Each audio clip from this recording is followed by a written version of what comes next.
Bharatiya Janata party को चलाने का कार्य किया।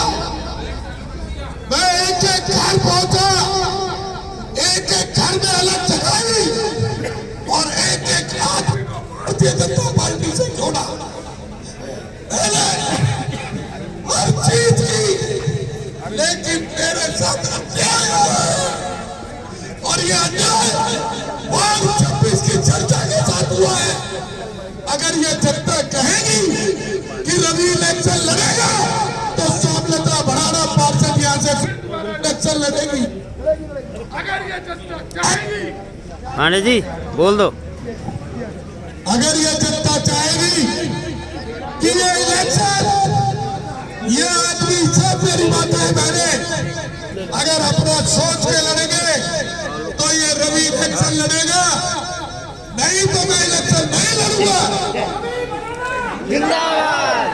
क्योंकि ये जंगल था, इस जंगल को जन्नत बनाने का कार्य इस रविकांत भड़ाना ने किया। आज से 8 साल पीछे आप चले जाइए, इस क्षेत्र में मेरे वार्ड के अंदर घुसने के लिए कोई रोड नहीं था, सिर्फ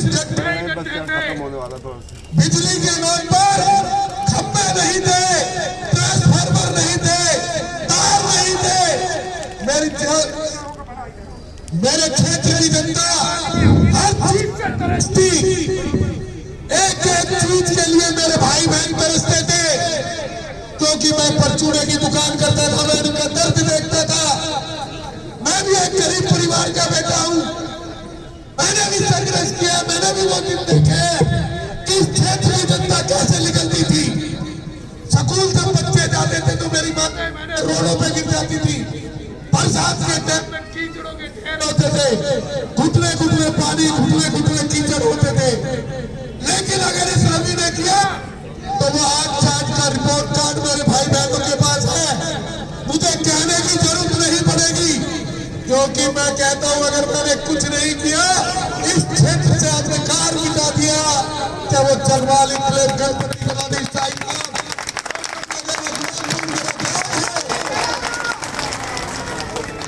जागवान बुलवा है।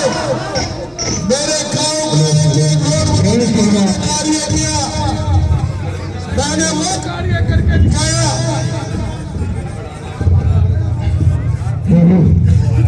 मैंने वो एक एक काम करके दिखाया। लोग 1-1 किलोमीटर से कार खींच के लाते थे, एक ट्रांसफार्मर के लिए कई हजारों कई लाखों रुपए की उठाइयां होती थी। अगर इस पार्षद बनने के बाद सोमलता भड़ाना ने वो उठाइयां बंद करा दी जो बिजली विभाग के द्वारा उठाइयां होती थी, वैसे कार्य हमने किए। एक मेन रोड को बनाने का कार्य किया, मैंने हर उस रोड को जोड़ा, चाहे वो सूर्य विहार का हो, चाहे वो ओम इनक्लेव का हो, चाहे मेरे वीरनगर के रोड हो, मैंने एक रोड को बनाने का कार्य किया। क्षेत्र की मांग बस की रही, इस क्षेत्र के लिए बस लाने की सुविधा की, एक नया सब डिवीजन बनाने की मांग रखी। लेकिन मैं आज पूछना चाहता हूं कि मेरा कसूर क्या था। मुझे वो लोग बताए कि जब भारतीय जनता पार्टी का इलेक्शन होता है तो ये रवि भड़ाना अपनी छाती पे चाकू खाता है। वो भी दृश्य आपने देखा कि लोग कैसे चाकू लेके भाग रहे थे, मुझे जान से मारने की साजिश रची गई, लेकिन मैंने भारतीय जनता पार्टी नहीं छोड़ी, क्योंकि पार्टी को मैं अपनी मां मानता था। लेकिन मुझे दर्द इस बात का है कि इस वार्ड में कोई पूर्वांचली नेता नहीं था क्या, कोई ऐसा कार्यकर्ता नहीं था जो भारतीय जनता पार्टी को नजर नहीं आया, कोई ऐसा भाई नहीं था जो इलेक्शन मेरे अलावा लड़ सकता था। मुझे दर्द इस बात का है कि मुझे टिकट ना मिला, लेकिन मेरे वार्ड 26 का रहने वाला कोई भी भाई होता, मैं उसके साथ छाती से छाती लगा के वोट डालूंगा। मुझे दर्द इस बात का है,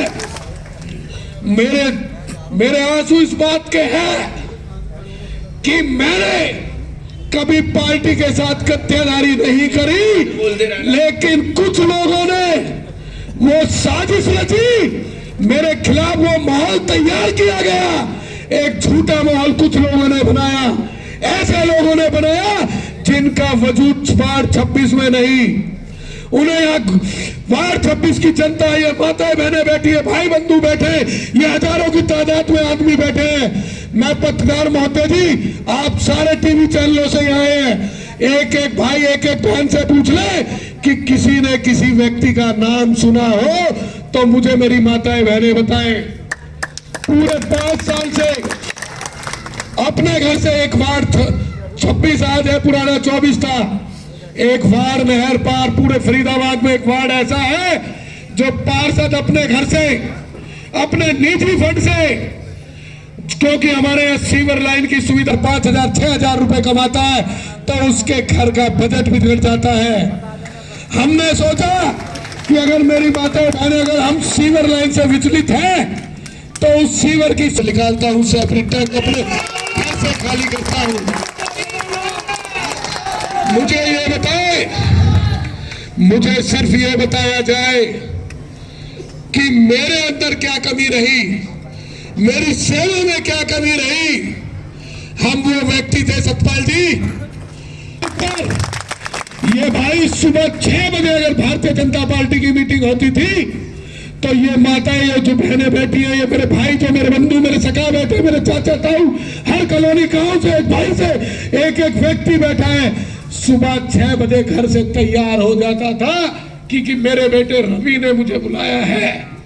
उस रवि ने बुलाया जो हमारे लिए संघर्ष की भूमिका निभाता है, कार्य करता है। हमने एक एक बस को भरकर पार्टी को मजबूत करने का कार्य किया, लेकिन इसका सिला ये मिला, इसका मेरी बेहतरा ये मिला कि एक भारी व्यक्ति को लाके यहां थोप दिया गया। आज सारी फाइलें पास, आज है अप्रूव्ड कॉलोनी, जो धब्बा था कि नहर पार सबसे बड़ा अनऑथराइज एरिया वार्ड 24 का